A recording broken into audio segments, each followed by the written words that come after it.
In 1937, right in the middle of the Great Depression, a man named Napoleon Hill released a book that would go on to sell tens of millions of copies. People were losing homes, jobs, and savings. And yet, this book somehow convinced regular readers that they could still become wealthy, not by finding a better job, not by getting lucky, but by changing the way they thought about money. That book was Think and Grow Rich. And almost 90 years later, it still shapes how millionaires, business owners, and investors think about wealth. So the real question is this: what did Napoleon Hill actually find out? And can it still work for someone building wealth today in an economy nothing like the one he lived in? Stay with me, because by the end of this video, you'll understand the exact mental shifts that separate people who stay broke from people who build real financial freedom. Hill didn't come up with his ideas out of thin air. He spent more than 20 years talking to the richest and most powerful people of his time, including Andrew Carnegie, Henry Ford, Thomas Edison, and John D. Rockefeller. What he was looking for was a pattern, something these men had in common that most people did not. And what he found surprised even him. It wasn't smarts. It wasn't school. Many of them had barely finished school. It wasn't even hard work, because plenty of poor people worked harder than any of them. What set them apart was something much less obvious. It was the way they used their own minds. Hill called it the philosophy of success, and he built the entire book around 13 rules that anyone could follow.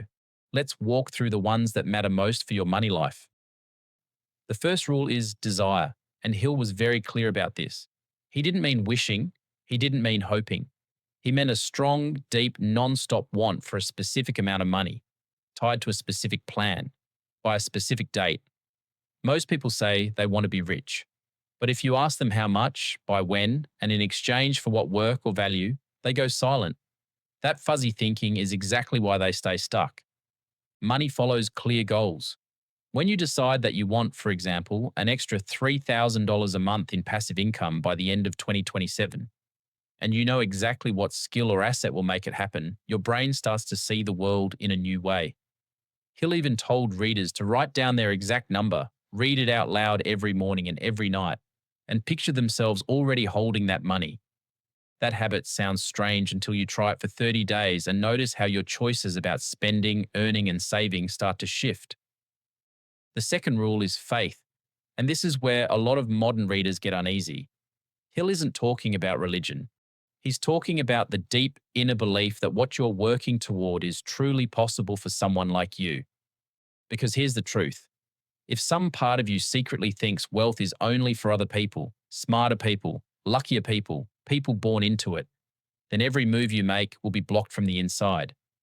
You'll charge too little for your work. You'll avoid investing because it feels scary. You'll spend extra cash instead of keeping it. Your bank account will always match how you see yourself. Hill's fix was simple. Tell yourself in writing and out loud what you plan to do until the deeper part of your mind treats it as normal. Today, we call this identity change, and the research behind it is strong. Then comes special knowledge, and this rule matters more today than ever. Hill made a point most people miss. General knowledge, the kind you get from a normal school path, does not build wealth. What builds wealth is deep knowledge focused on a clear goal. In 2026, the person earning $40,000 a year and the person earning $400,000 a year often have the same brain power. The difference is that one of them has built a rare, valuable, and specific skill and has learned how to sell it. And the best part is that in 2026, you can learn almost any high-income skill online for less than the cost of a single college book. The block is no longer access. The block is focus. Next is imagination, which Hill called the workshop of the mind. Every dollar you've ever earned started as an idea in someone's head. The chair you're sitting on, the phone in your pocket, the app that pays your rent. All of it was an idea first and money second. The problem is that most adults have trained themselves to stop using this skill. They take in other people's ideas all day long and never make their own. If you want to build wealth, you have to save time just to think. Ask yourself what problem you could solve, who would pay to have it solved, and what you already know that most people don't. Then there is planning, and this is where dreams meet real life. Hill was blunt about this. A goal without a plan is just a dream. He told readers to write their goal on paper, list what they would give in return, and break it into steps they could start this week. And when the plan fails, and it will, Hill's advice was simple: change it. Try again. Change it again. Wealthy people treat failed plans as lessons. Everyone else treats them as proof they should have never tried. Decision was another rule Hill pushed hard. He studied hundreds of wealthy people and noticed something odd. They made choices fast and changed them slowly. Broke people did the opposite. They stressed over small choices and then flipped their whole plan every few months. If you want money progress, pick a lane. Stick with it for at least 2 or 3 years. Then check in. Always jumping between money plans, business ideas, or job paths is one of the fastest ways to stay right where you are. Sticking with it is the rule Hill said most people fail at.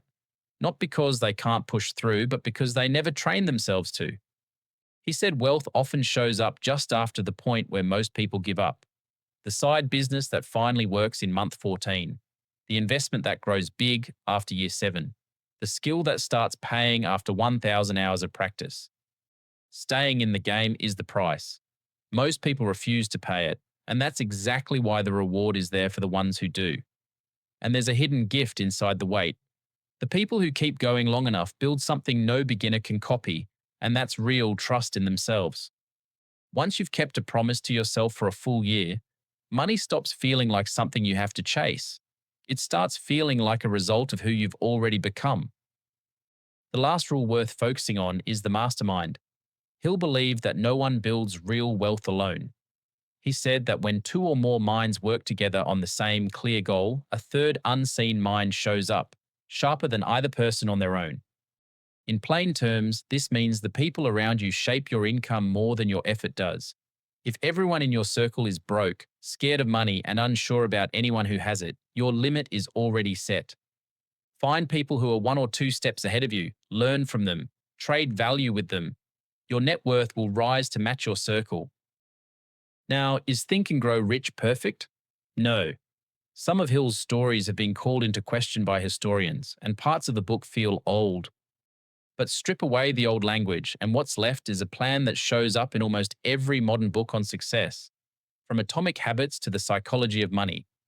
Clear goals, deep belief, special skills, steady action, strong people around you. Those 5 things done for 5 years will change your money life more than any hot stock tip ever could. And that's really the point Hill was making from the first page.